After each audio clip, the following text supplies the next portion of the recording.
My thoughts on the Citroen C3 are it's kind of competing with the Swift and with the Vivo. It's built in India. It's actually quite a robust little car. It comes in at 229,000 Rand. It doesn't have mags. It's got quite a funky color vibe going, and I think that's nice. It just helps it stand out from other cars on the market. It drives all right. The clutch is a little bit soft. I do stall it more often than I probably should. The overall design of the car, I think, is great.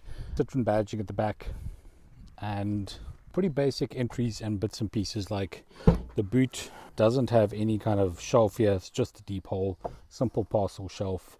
There's no sort of 60-40 split here. The whole seat goes down or doesn't go down at all. But if you're in the market for an entry-level car, this is a really, really solid option. And I think it's a little bit more funky than other cars in its class. Check this cool bonnet release down here. You kind of pull on that thing. It's not sort of a lever. It's actually like a button you pull on. And that releases the bonnet, which has a little catch over there. So open that up. Come on, open that up. And that is the 1.2 litre 3-cylinder engine. Produces 61 kilowatts. It's naturally aspirated and actually drives quite well. It's quite peppy, quite perky, cheap and cheerful, but a great, great little engine. The tech inside the Citroen C3 is kind of cool and kind of basic at the same time. So this is cool. 10-inch screen, supports Android Auto, Apple CarPlay. The screen's bright, sort of very detailed, very responsive. That's super. In the center here, kind of basic. You just have the speed. There's no rev counter. You can kind of go through the trip computer, but other than that, there's not much else happening.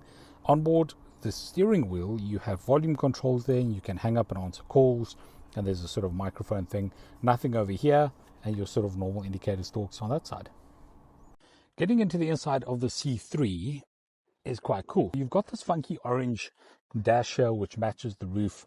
Citroen steering wheel. This whole thing seems quite square. This is quite round. You get quite a basic key, but that's pretty standard for cars in this range.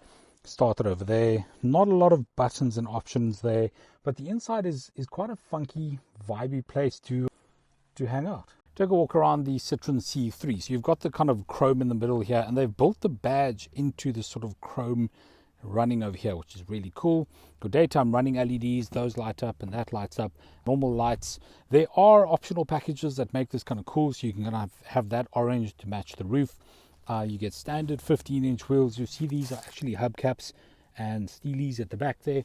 Nothing special on this one. There are optional extras, as I say, which give us a far more colorful, vibrant look. Around the back, sort of more of the same. Large badge over there, Citroen, the badging, etc. You click down here to open the boot, and just sort of your standard deep boot, parcel shelf. That's what you get.